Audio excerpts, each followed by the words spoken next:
대형주를 사자라는 의견에는 저는 동의는 하는데 급할 건 하나도 없다라는 생각입니다. 지금 삼성전자는 저는 7만 원 이하에서는 배당주 관점으로는 오케이다. 조선주들은 지금 충분히 가능성이 있다라고 보고요. 다크호스는 전 삼성중공업 같아요. 네, 오늘 모신 분은 신한금융투자 서울파이낸스센터 황유현 PB팀장님입니다. 안녕하세요. 네, 안녕하십니까. 네. 안녕하세요. 자, 오늘 지난 한 주간 시장 어떻게 보셨나요? 지난 한 주간 시장이요. 뭐 변동성 가득한 공포와 탐욕이 가득한. 네. 그렇죠. 탐욕지수는 공포지수는 익스트림이고. 네. 근데 생각보다 해볼 만한 주입니다. 이거 분봉 차트인데요. 코스피 분봉 차트인데요.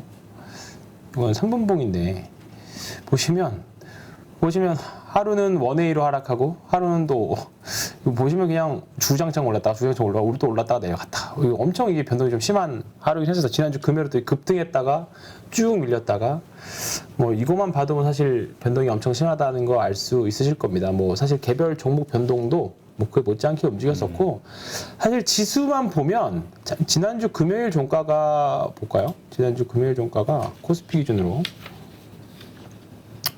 이렇게만 놓고 봐도 뭐 사실 종가는 크게 변화 없다는 거 아실 겁니다. 지난주 종가가 2639인데 오늘 2638이거든요. 그런데 가만히 있었으면은 네, 그렇죠. 별일 없는 건데. 가만히 있으면 별일 없었는데 뭐 일주일 동안 뭐 그냥 만약에 코덱스 200 뭐 ETF 이런 거 사놨으면 뭐 그렇게 그닥 잔고의 변화가 없었을 겁니다. 근데 개별 종목들을 가지고 있으신 분, 특히나 뭐 이번 주 하이닉스라던가 또 몇몇 종목도 갖고 계신 분들이라고 하면 또 힘든 변동성들을 또 겪으셨을 것 같은데 우리가 소위 말하는 그 찌라시들 있잖아요. 찌라시들. 근데 그게 대부분 보면 중소형주라던가 뭐 그다음에 뭐 테마성 있는 종목들한테 나오는 종목들이 굉장히 많은데 이번 주는 뭐 삼성전자도 있었고 하이닉스도 있었고 되게 좀 변동성 가득한 시장이었습니다. 그래서 오늘 저 왜 이렇게 하루가 긴지 모르겠어요. 엄청 하루가 힘들었나 보죠. 전화도 엄청 많이 하고 그러다 보니까 힘들었던 것 같아요. 빨리 집에 가서 와인이라도 한 잔 먹든지 해야지 힘든 하루입니다. 그래서 그러니까 이게 얼마나 투자자들이 그러니까 심적으로 지쳐서 그래. 진짜 그래 맞습니다. 예, 맞습니다. 전동성에 네. 이게 잘 탄 분들이야 신났겠지만 네. 이게 엇박자 나면 정말 힘든 거거든요. 이게 손절이라는 게 저는 손절을 해야 된다라고 말씀드리는 입장이지만 트레이딩 관점에서. 네. 근데 손절도 사실 몇 번, 두세 번 하다 보면 이게 멘탈이 훅 가버리거든요. 자신감도 떨어지고. 그렇지. 불안해서 다음 사겠냐고. 그렇죠. 사람 못 삽니다. 근데 지금 지금은 손절도 손절이지만 일단은 잔고 상태도 굉장히 좀 많이 내려와 있는 상태이기도 하고 지수 대외적인 환경도 굉장히 좀 불안하기도 하고 그런 거죠. 예. 그렇다 보니까 지금 거래대금에서 그런 부분들을 많이 나타내 주는 것 같아요. 일단은 거래대금이 많이 줄어 있는 부분들을 보면 그리고 시장에서 돌아가는 종목들도 보면 오늘은 좀 그래도 좀 괜찮은 장이었지만 진짜 작은 테마들만 계속 뺑뺑뺑 도는 그런 장입니다. 그래서 오늘은 뭐 사실 지금 다음 주라고 해서 뭐 이번 주라고 특별히 뭐 바뀌겠습니까? 아마 비슷한 장 흘러갈 거라서. 그래도 요즘 이렇게 얘기하시는 분들이 많아요. 지금 상당한 변곡점, 그러니까 네. 급등이 됐든 급락이 됐든 그 둘 중에 하나의 방향성을 놓고 횡보하는 네. 아주 중요한 자리다라고 그렇죠. 생각하는 분들이 많더라고요. 그분은 뭐 그분의 의견이긴 합니다만 그걸 어떻게 맞출까요? 맞추기 어렵다라고 보고요. 일단은 방향성이 나오면 그에 맞춰서 대응을 해야 되는데 지금 그러니까 그게 밑으로 내려갈 거다라고 생각하시는 분들은 당연히 현금화를 일정 부분 진행을 해야 되는 거고요. 그게 아니다. 지금 다시 이제 변곡이고 위로 올라갈 수 있는 쉬는 구간이다라고 하면 뭐 주식 비중을 오늘같이 뭐 이번 주에 저점일 때 계속 주워서 사야 되는 구간이었던 구간인 거죠. 근데 그게 어려우니까. 근데 황 팀장은 상승할 거라고 보는 거잖아요. 네. 근데 상승할 거라 본다기보다 저는 개별주 장세가 계속될 것 같아요. 각계전투라는 표현이 딱 맞을 것 같고요. 지수도 이번 주도 별로 큰 의미 없다. 플러스 마이너스 100포인트 정도. 예, 그 정도 범위 100포인트도 아니고 이제 한 2600 오늘 한 40 정도 됐으니까 다음 주 한 2650 넘어가면 또 비중 또 줄여야 되고 또 그렇게 되겠죠. 네, 후반 가면. 네, 그 정도입니다. 알겠습니다. 대신에 이번 주 사실 종목별 변동성은 굉장히 좀 많이 나왔거든요. 그러니까 뭐 급등한 주식들 네, 많이 있고 뭐 급락한 주식들도 오늘 많고. 사료 주식들이나 뭐 이런 주식들은 장중에 급등이 나왔는데 또 막판에 또 훅 빠져버리고 그런 데도 많은데 그래서 이제 앞으로 이제 어쨌든 시장이 어떻게 흘러갈지는 모르지만 국면별로 대응을 해야 되잖아요. 국면별로 대응을 해야 됩니다. 그래서 지금 최근에 시황하고 앞으로 어떻게 국면별로 대응에 있어서 어떻게 흘러왔는지 과거 히스토리도 좀 보면서 시황이라기보다는 앞으로를 좀 준비하는 그런 영상을 앞으로 하나 좀 많이 오를 주식을 찾아보자. 네. 아니 그것도 그런 아니야? 개념은 아닙니다. 그런 개념은 아니고 과거의 사례들을 통해서 뭐 이렇게 국면을 구별하는구나. 한번 구별해보자. 뭐야 이 말이 이렇게 대중소를 한번 희미해져. 나눠봤습니다. 대중소. 아 대중소. 네, 대중소로 나눠봐서 테마주와 관련해서. 네, 섹터별 테마주와 관련해서 한번 하긴 대중소로 요새 나눠서 테마주 장세가 막 그렇죠. 워낙 순환매 형태 네. 빠른 순환매로 돌아가니까 네. 한번 의미 있겠네요. 네. 한번 보십시다. 네. 대형 테마주부터. 근데 대형 테마 첫 번째 이제 대형입니다. 대형. 근데 대형주군 뭐 대형 테마라고 하면 사실 뭐 대형주는 다 알잖아요. 대형주로 우리가 대형주 투자할 때 제일 중요한 거는 이제 글로벌리한 경기 변동. 가장 중요하겠죠. 가장 중요하고 그다음에 지금 시장에서 가장 그 핵심 화두인 금리, 그다음에 뭐 유동성 이런 것들 봐야 되고 이런 부분들이 글로벌 경기하고 연동돼서 우리나라 경제 성장하고도 관련돼 있고 기본적으로 우리나라 국내 주식들 봤을 때는 기본적으로 GDP 성장률 또는 수출 성장률하고 연동되어 있습니다. 그러니까 이제 많은 이제 산업 분석들 또는 경기 분석들을 할 때 지금 과연 주식을 해야 되느냐 말아야 되느냐 또는 비중을 늘려야 되느냐 비중을 줄여야 되느냐 그거를 결정하는 게 결국은 대형주들과의 연동하고 되어 있는 부분들이죠. 그래서 대부분 우리가 흔히 테마라고 부르기는 너무 크잖아요. 산업이라고 부르는 게 맞습니다. 그렇죠. 반도체, 화학, 그다음에 조선, 철강, 자동차, 금융, 뭐 건설, 유통, 통신 이런 거 우리나라를 이끄는 굵직굵직한 산업들 이거 다 저거네. 기간 산업일 수도 뭐야? 갑자기 중후장대. 네, 중후장대.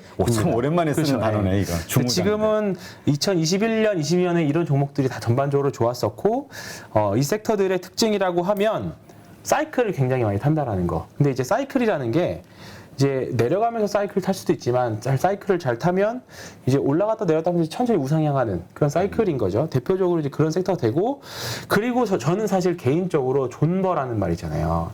버틴다. 소위 뭐 다르게 좀 쉽게 표현하면 장기 투자의 관점들은 이쪽 섹터가 맞다라고 봅니다. 왜냐하면 중후장대. 이런 중후장대 기업들 사이클이 있는 종목들은 내려갈 수는 있지만 또 기다리면 올라올 수는 있습니다. 그렇죠. 사이클을 타고 경기 변동을 타기 때문에 이런 종목들 흔히 뭐 지금 대형주들 많이 가지고 계신 분들은 이제 타이밍도 중요한 부분이긴 하지만 또 기다리면 분명히 또 언젠가는 올라올 수 있는 주식들이거든요. 근데 이제 그 시간에 대해서는 그 해당 섹터가 속한 업황이라던가 대외 환경이라던가 이런 부분들이 좀 연동되어 있는데 뭐 우리 작년에 철강주 얘기할 때도 제가 잠깐 얘기했던 것 같은데 철강주들 진짜 고생 많았다가 작년 2020년도에 올랐던 거거든요. 그러니까 이제 기다리면 올라온 주수라고 생각하는 게 건설주도 이번에 마찬가지였고 그 다음에 뭐 화학주들도 그렇고 그 다음에 대표적으로 해운 주식들이 그랬죠. 그랬죠. 네, 현대상선도 정말 현대상선이 HMM. 나도 그 현대상선이라고 그랬다 망신당했어. 그래요? 왜냐하면 이게 HMM이 현대상선일 때부터 기억하시는 분들이 많이 있을 거거든요. 나도 그때 이후로 해운주를 안 봐가지고. 이게 보시면 일단은 뭐 중간중간에 뭐 감자도 있었고 많이 있어서 주가는 2,000원에서 진짜 저 구간을 버틴 사람들은 5만 원까지 올라온 건데 요게 사실 1년 만에 올랐잖아요. 그렇죠. 1년 반, 뭐 1년 반 정도 올랐는데 이거를 월봉으로 해서 익식 보면 이게 수정 주가로 봐서 30만 원에서 2,000원까지 떨어진 거예요. 이게 무슨 코인도 아니고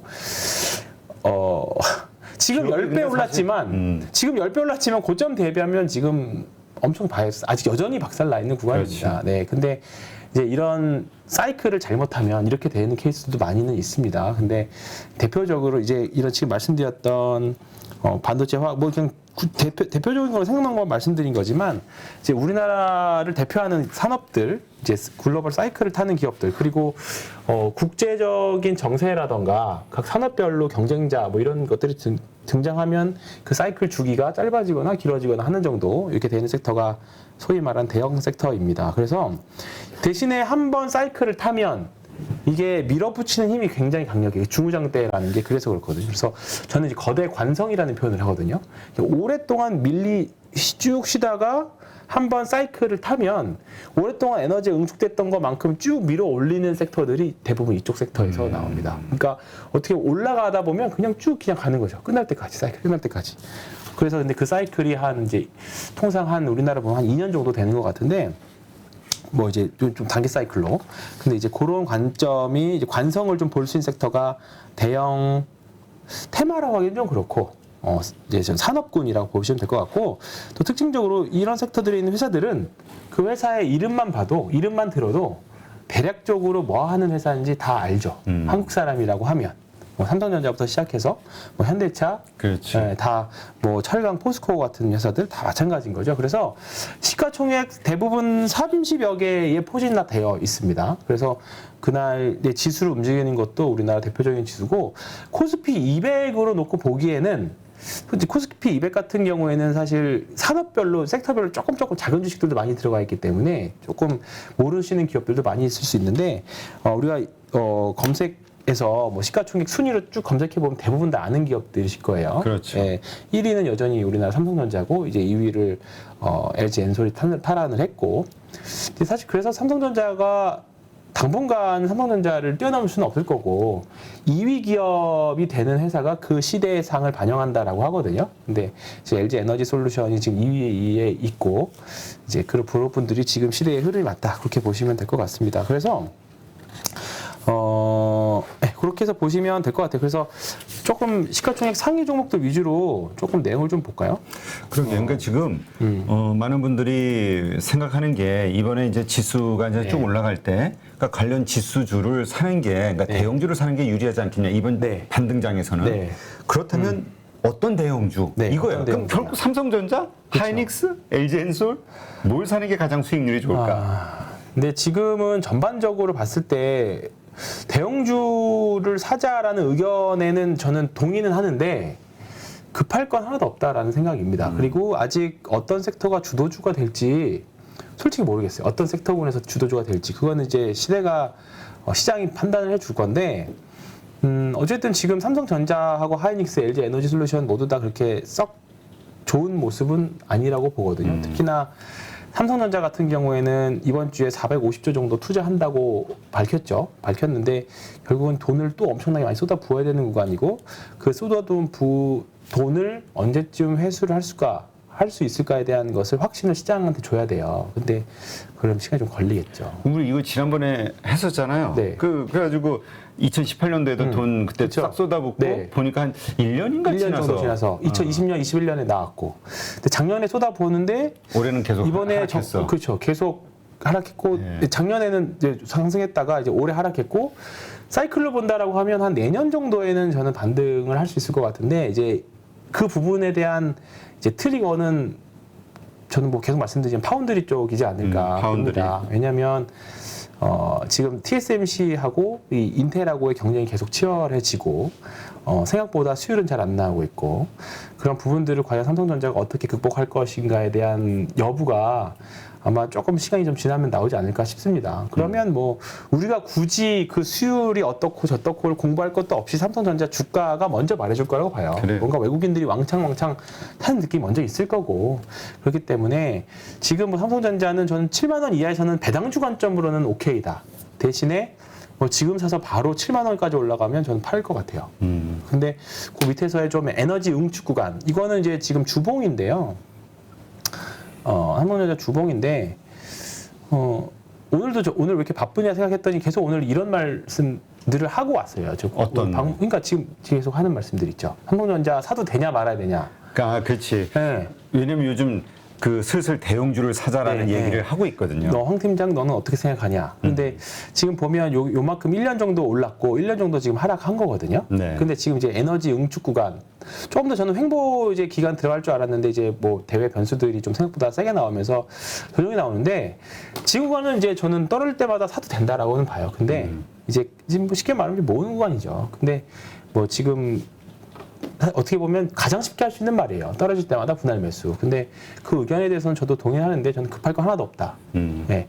오히려 배당으로 접근하려면 더 고배당주도 있을 거고 예를 들어 삼성증권 같은 경우만 해도 사실 고배당도 엄청 고배당이거든요. 그런 주식도 괜찮고. 근데 IT 그렇다고 뭐 지금 반도체 투자하고 싶으면 사실 소부장이 낮고 그런 상태인 거니까 조금 포지션도 애매한 거예요. 삼성전자 그렇다고 외국인들이 엄청 사느냐? 그것도 아니고. 그러니까 좀 2분기 실적이 나오면 뭐 좀 움직이려나요? 뭐 이게 환율 효과도 좀 보고. 근데 아직까지는 사실 삼성전자를 엄청 매력적이다라고 생각하기에는 가격 메리트밖에는 없는 것 같아요. 근데 그게 가격 메리트라는 게 V자 반등이라던가 곧 반등의 의미를 하는 건 아니니까 일단 지금 그런 관점에서 저는 보는 것 같습니다. 그리고 SK 하이닉스도 마찬가지죠. 오히려 이번 주 루머에 이제 어떻게 보면 희생양이 되어버렸는데 차트는 완전히 망가졌어요. 요 대량거래 음봉이 사실 좀 되게 겁나는 거죠. 그렇죠. 네. 다행히 오늘 이제 양봉이 나왔는데 요 캔들은 나중에 후행적으로 해석할 수밖에 없을 것 같은데요. 주가가 일정 부분 하락하고 나서 난 상태에서의 이런 대량거래 음봉은 투매성이거든요. 그렇죠. 그동안 참고 참았던 사람들이 요 한 10만 5천 원이 깨지면서 루머까지 겹치니까 쉽게 말하면 강성주주들과 이게 다 투매 동참한 거예요. 에라 모르겠다. 앞전에 보이는 저 때하고 똑같잖아요. 요거랑 비슷하죠. 요거랑 비슷한 거죠. 그때도 뭐 네. PBR 1배에서는 사도 돼 그랬는데 네. 결국은 네. 그래서 10만 원이면 다 살 수 있어 그랬는데 9만 원까지 빠졌죠. 네, 그렇죠. 그리고 나서 시간이 좀 지난 다음에 반등하는 영역이 나왔는데 어떻게 보면 이제 요거 두 번째 저점 테스트를 하는데 지금 대량 거래를 동반하면서 했거든요. 그래서 오히려 지금 가격 메리트만 보면 삼성전자보다는 하이닉스가 날 수도 있습니다. 가격 메리트만 놓고 보면. 근데 급할 건 하나도 없다. 급할 건 네, 없다. 하나도 없다입니다. 그럼 언제 사요? 아니, 저는 대형주 올해는 별로 관심이 없다니까요. 내년에? 네. 그럼 한참 남았는데? 네. 그래서 저는 뭐 다행히 작년에 사실 사지 말아라고 팔아라라고 하면 사실 댓글이 너무 무서워가지고 그 말씀 못 드렸는데 지금은 좀 이제 주식은 무조건 보유가 아니구나라는 것들을 좀 어느 정도 알고 계시는 것 같아서 조금 이제 조심스럽게 제 생각을 말씀드리면 하이닉스는 저는 개인적으로 좀 시간 좀 필요하지 않을까 싶습니다. 왜냐하면 이 물량들 요 위에서 많이 쌓여져 있는 물량들을 해소하려면 결국은 시간 조정과 기간 조정들이 쭉 겹치면서 소화해야 하는 그런 구간들이 좀 필요한 거죠. 네. 그리고 좀 약간 특징적인 게 한국전력을 한번 보면요. 요즘 기관들이 이렇게 산다면서요? 그렇죠. 조금 다르죠. 한국전력이랑 하이닉스나 삼성전자 주가 약간 데칼코마니 해놓은 것처럼 오히려 한국전력이 올라가는 시장입니다. 한국전력이 강한 시장은 대부분 다 재미없습니다. 한국전력이 강하다는 거는 뭐 전형적으로 이제 경기 방어주의 성격이기도 하고 살 게 없으니까 성장주도 살 게 없으니까 방어주로 가는 거거든요. 근데 지금 이제 드디어 올해 뭐 한국전력 30년 만에 그 30조 적자, 30년 만에 30조 적자에 30조? 20조인가? 네. 30조? 하여튼 뭐 적자도 있고 신용등급도 지금 강등됐고 뭐 그렇다 보니까 전기세 인상에 대한 이슈가 지금 붙어 있죠. 한국전력은 전기세 인상 이슈가 있으면 항상 예민하게 민감하게 반응을 하거든요. 이제 그런 부분들이 반영해서 올라오고 있는데 일단은 한국전력은 올해 한번 여름에 좀 지켜볼 만한 자리는 되지 않았느냐. 진짜 한국전력이 장투했을 경우에 가장 재미없는 주식 중에 하나가 장투하면, 그러니까 단기 투자 선호하시는 분들의 항상 그 예시가 한국전력이거든요. 한국전력 장투해봤자 이건데 이거 못하러 장투를 하느냐. 그런 주식이 사실 한국전력이었죠. 그래서 지금 이제 고점 대비해서도 굉장히 좀 많이 떨어져 있고요.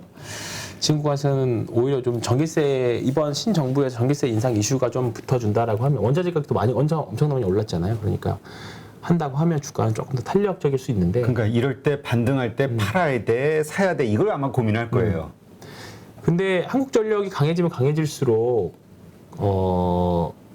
다른 성장 주식들은 이렇게 힘을 잃을 수밖에 없어요. 네, 완전 논리가 바뀐 상태이기 때문에 완전 상반되기 때문에. 그래서 오히려 좀 이 상태를 한국전력 난 사기 싫다라고 하면 이게 뭔가 자존심 때문에라도 한국전력은 안 사.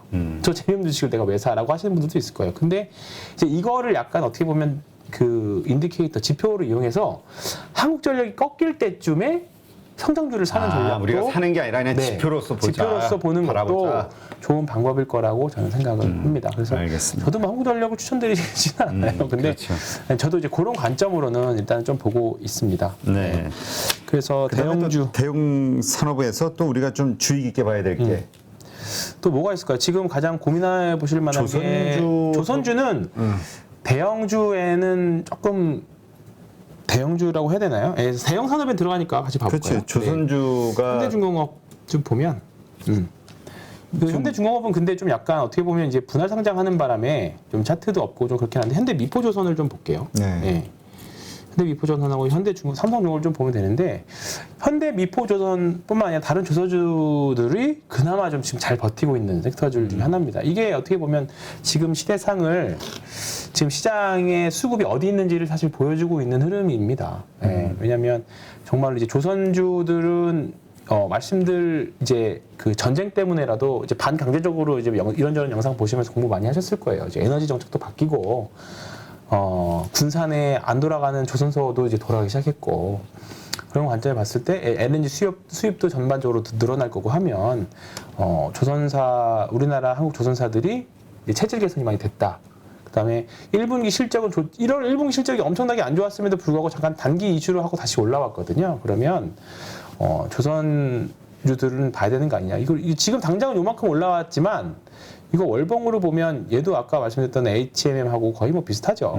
이때 70주 올라갈 때 70주장에서 조선주들 그때 당시에 제가 이때 막 취업 준비하고 있을 때였는데 조선사 가는 친구들이 거의 엘리트들만 갔었거든요. 친구들 중에서도. 그러니까 지금 이렇게 갔다가 10년을 저희들끼리 하는 말로 절었습니다. 10년을 절었죠. 예. 근데 이 기간 동안 구조 정도 많이 일어났고 글로벌 경쟁도 심화가 됐고 일본 같은 경우에는 사실 이제 경쟁력을 많이 잃었고 중국은 여전히 하고는 있지만 발주는 거의 대부분 본국에서 나오고 중국 본국에서 나오고 기술력은 장담하지 못하고 근데 그런 상태에서 지금 배들은 필요하고 하니까 그러면 한국 배 회사들이 조선사들이 수혜를 받을 거 아니냐. 근데 지금 발목을 잡고 있는 게 원자재 가격이 너무 올랐다. 근데 원자재 가격이 올라도 필요한데 사야 될 거 아니에요. 그러니까 그런 관점에서 보면 지금 이렇게 쭉 봤을 때는 바닥에서는 좀 올라오긴 했지만 장기 관점으로 봤을 때는 여전히 갈 폭이 너무 많다. 그래서 저는 조선주들은 지금 충분히 가능성이 있다라고 보고요. 다크호스는 전 삼성중공업 같아요. 삼성중공업. 러시아의 그 받아야 될 돈도 네. 좀 물려 있는 것도 리스크 있고. 요인이고 그리고 이제 주가라는 게 턴어라운드 할 때 사실 주가 임팩트가 가장 크게 나오잖아요. 지금 시가총액이 5조인데 한 6천 원 정도 언저리 수준이거든요. 근데 3사 중에서 그 재무구조 개선이 가장 늦게 되는 데가 삼성중공업입니다. 근데 사실 가장 좋은 데를 먼저 사긴 하겠죠. 그렇지. 네, 현대미포조선을 가장 이제 애널리스트 분들은 가장 좋은 걸 꼽고 있는데 만약에 개선 폭이 생각보다 좋거나 수주가 많이 받아서 좋거나 좀 극적으로 좀 도와줬을 때는 주가 상승률은 삼성중공업이 어떻게 보면 좋을 수도 있다. 그래서 그런 관점으로 보시면 중공업도 조선주들도 같이 좀 보시면 좋을 것 같습니다. 네. 알겠습니다. 대형주는 뭐 이 정도 뭐 제가 굳이 저보다 더 잘하시는 분들 많을 것 같아서 그냥 이 정도로만. 다만 지금 전반적으로 봤을 때 GDP 성장률, 그다음에 수출 데이터라던가, 그다음에 글로벌 환경이라던가, 우리 대형주 투자할 때 고려해야 되는 부분들. 우리가 사실 미국 사람들이 어떻게 고용되고 있는지 사실 살면서 전혀 필요 없는데 주식을 하게 되면 어쩔 수 없이 공부를 해야 되잖아요. 미국 소매 판매가 뭐가 이렇게 중요해요. 사실. 중요해요. 주식을 하면 그렇죠.